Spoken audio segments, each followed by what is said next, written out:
videos. What you just heard was a Guaguanco in 4/4. What I've been working on recently at the drum set is Afro-Cuban and Afro-Caribbean grooves that I was inspired by from a book by a great drummer called Daphnis Prieto. And he has a new book out, relatively new, called What Are the Odds? And it's putting these grooves into odd meters. That was just a sample of one in 4/4, but he puts it in 5/8, 7/8, 9/8, so on and so forth. And there's several grooves in there, actually multiple ones, that are very fun to learn, challenging, but incredibly rewarding. So I was going to make a series of these and show you how to practice them, how to learn them. And before I do that, I just wanted to take a real quick second and ask you humbly, please don't fall into the mental trap of thinking that you'll never use these. I don't like that mindset. I don't think it's healthy. There's four main reasons why I think they are important. First of all, when you learn these grooves, you're diversifying your catalog. You're delving into other cultures, and how can that be a bad thing? Second of all, you're improving your coordination vastly. All of this is four-way coordination, and it can only serve you in other genres that you play. Third, you'll improve your tone on the drums because these grooves have to dance. So any pounding or extraneous movement is going to be eradicated when you finesse these grooves after you practice them.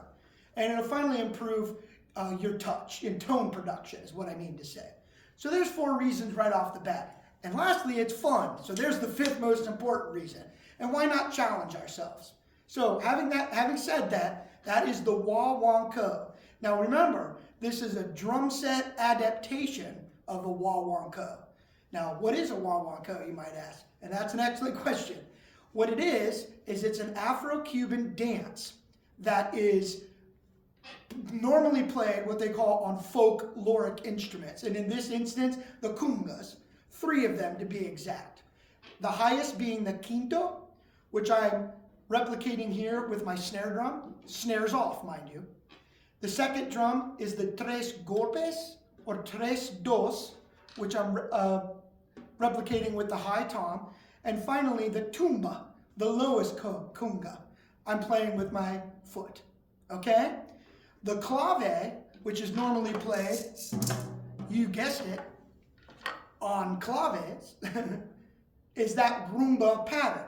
There are 2 main types of clave in Afro-Cuban music. The first is the son clave, which you might already know. There's 3 notes in the first measure and 2 notes in the second measure. So it's referred to as a 3-2 son clave, like this. 1 E and a 2 E and a 1 E and a 2 E. 1 E and a 2 E and a 1 E and a 2 E and a. And that son clave has various dances that are supported and built around that pattern. However, the Guaguanco that we just played is a rumba style, not rumba, rumba. Ballroom rumba is a completely different thing.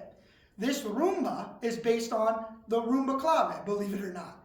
And it's still a 3-2 pattern, but now we're going to shift the 3rd note an 8th note later. So instead of the and of 2, it's going to be the of 2, like this. 1 E and a 2 E and a 1 E and a 2 E.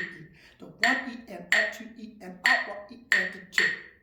Now keep in mind, you can play both the son and rumba claves backwards, making it a 2-3 clave in either style. So the Guaguanco is a rumba style dance. It's with a man and a woman, and let's just say it's for mature audiences only, and I'm going to leave it at that. But it's a really fun, grooving dance. It's usually medium to slightly fast. It's not overtly quick or anything like that. And when it feels good, it's just a magical feeling behind the kit. You know, there's nothing like it. I think that's the best part about being a drummer, and I think you would agree. It's like a magic trick. You get people up and dancing or bobbing their heads or tapping their feet. You know, you feel like the Pied Piper of Hamelin, but without the rats. But anyways, I'm taking that clave pattern and I'm playing it in that 3-2 scenario. Again, I'm playing it on a cowbell here, and it's 1 E and a 2 E and a. Now you can count it in 4, but traditionally it's a 2-bar pattern in 2 or cut time. But you can count it like this too if you want. 1 E and a 2 E and a 3 E and a 4. The pattern stays the same. Okay? Now, that is the Guaguanco, which is the most popular of the 3 rumba-style dances. The second being the Yambu, which we can get into later, and the third being the Colombia. But the Guaguanco is definitely the most popular dance. So, how do we practice it? Well, first, we examine all the parts. The first part that we want to start with is arguably the easiest. It's just the pulse. All quarter notes on the hi-hat. 1, 2, 3, 4. That's going to be like our anchor. The next is that clave part. 1 E and a 2 E and a 1 E and a 2. 1 E and a 2 E and a 1 E and a 2. Okay? I'm going to talk a little bit more about that clave after I address all the parts. Finally, we're going to introduce our kind of mock kungas. Right? The pattern here is the trickiest part. I'm going to sing it really slowly as I play it, and you'll see how it goes. And I'm going to count a bar of 16th notes for nothing. 1 E and a 2 E and a 1 E and a 2 E and a 3 E and a 4 E and a 1 E and a 2 E and a 3 E and a 2 E and a 1 E and a 1 E and a 2 E and 1 E and a 2 E and a 1 E and a 2 E and a 1 E and a 2 E and a. Again, without counting, 1 E and a 2 E and a.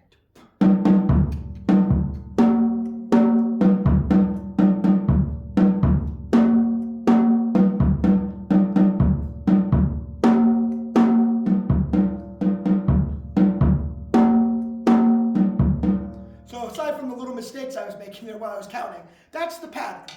And the way to do this, when we take all those 3 parts, is never try to do all 3 at once. It won't happen. It's too tricky. It's too polyrhythmic. The best way to do it is called the additive process, where we just start with the hi-hat and we just combine our limbs. So since I'm doing my left foot here, I might take an entire practice session just doing that with the clave.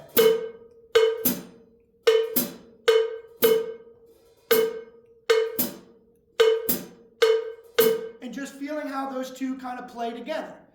Then I might take the clave out and I might put the pulse in and I might just do the kunga pattern.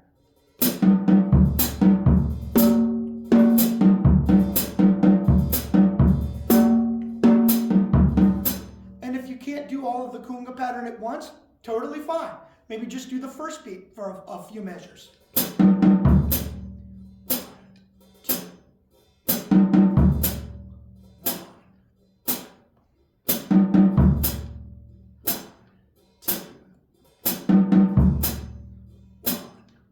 And then maybe the next time you add a little bit, like this.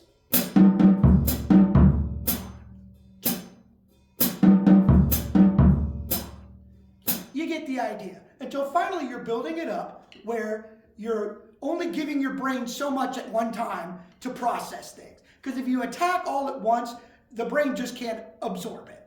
Right? It's like trying to dump a beaker worth of information into a test tube. Most of it goes on the floor. You want to take an eyedropper and get every drop of Afro-Cuban goodness into your brain, okay?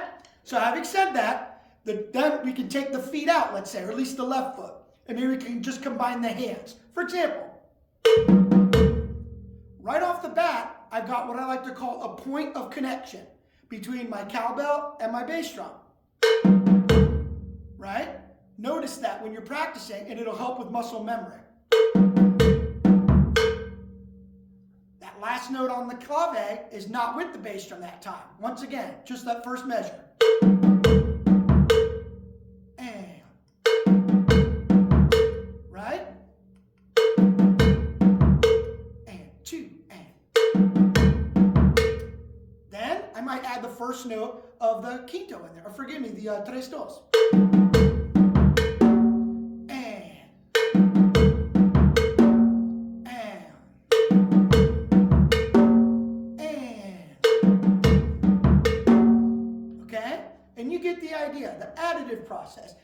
take a week. Who cares? It's not a race. It's a tortoise and the hare kind of thing, okay?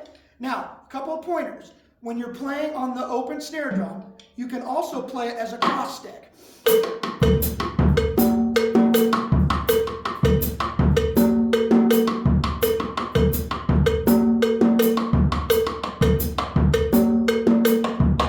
Okay? If you're playing it on the open snare drum, what you don't want to do is play it too loud. So I just use tap strokes. If we play it like this,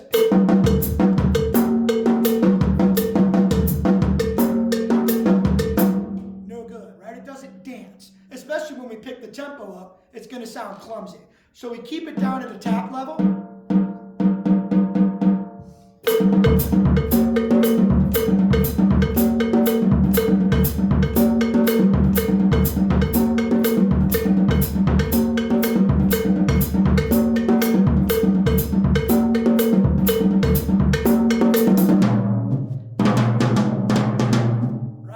Super fun.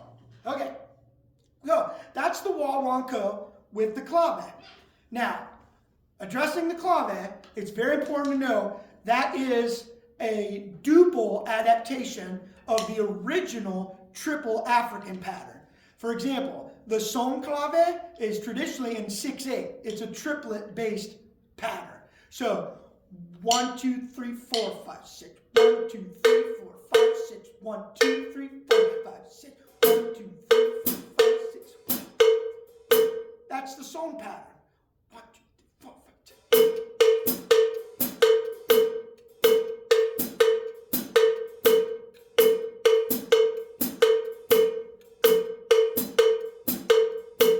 You can hear that son clave in there, right? It's just based on 3 notes now instead of 2. Back to the original son. Triplet.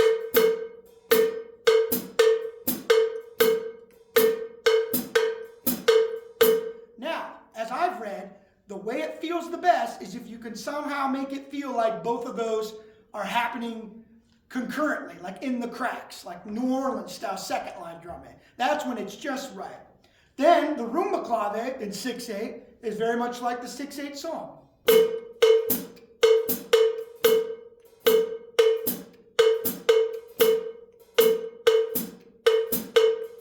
Like that.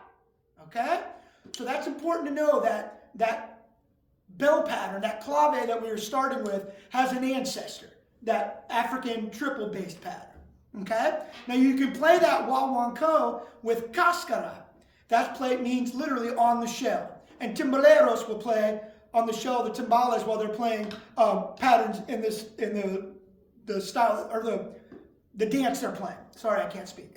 So I'm not going to play on the shell here because I don't want to damage the finish.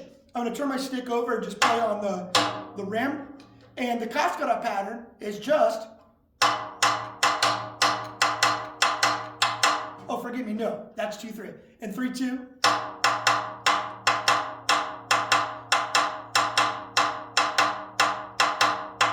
So really slowly, 1 E and 2 E and a 3 and 4 E, a 1 E and a 2 E and a 3 and 4 E. Now the way to practice that is the same method we did with the clave by isolating hands and feet, but all together it sounds like this.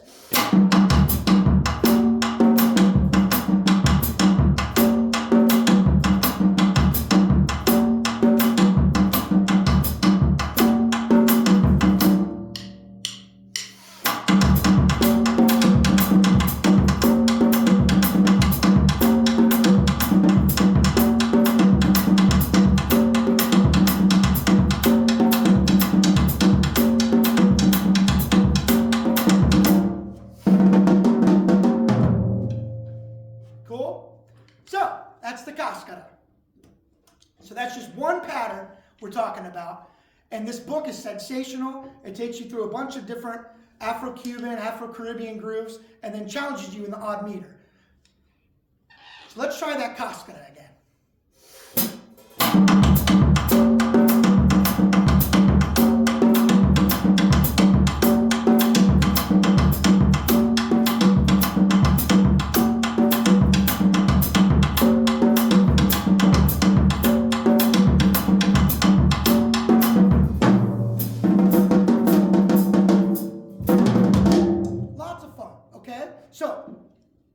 That's the Guaguanco with clave, with cascara, and send me some notes in the comments.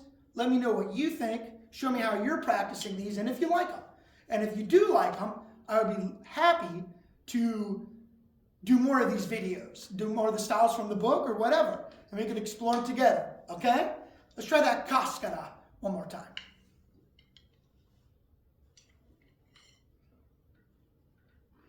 Now here it is with cascara, meaning on the shell, literally.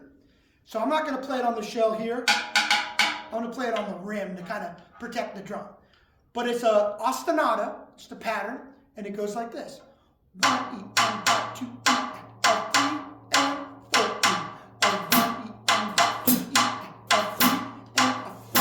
and 1. Now notice I'm not counting just 1, 2, 3, 4, or even 1 and 2 and 3 and 4. I'm counting all the 16th notes. That way my rhythm, my hand will line up exactly where the subdivisions are that I'm counting, okay? I always like to count the smallest subdivision of whatever I'm playing. And in this instance, it's 16th notes. 1 E and 2 E and 3 E and 4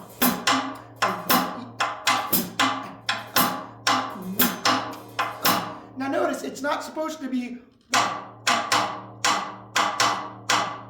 There's an element of, for lack of a better word, of greasiness here. There can be some ebb and flow, you know, there could be some loping of it.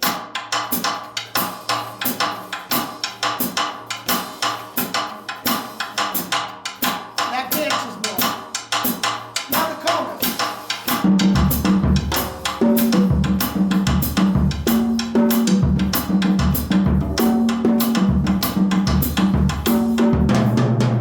Right? Okay? So tune in for the next one. I'm so excited to explore these, and I can't wait to hear what you think, and maybe record yourself playing some, and we can start a band.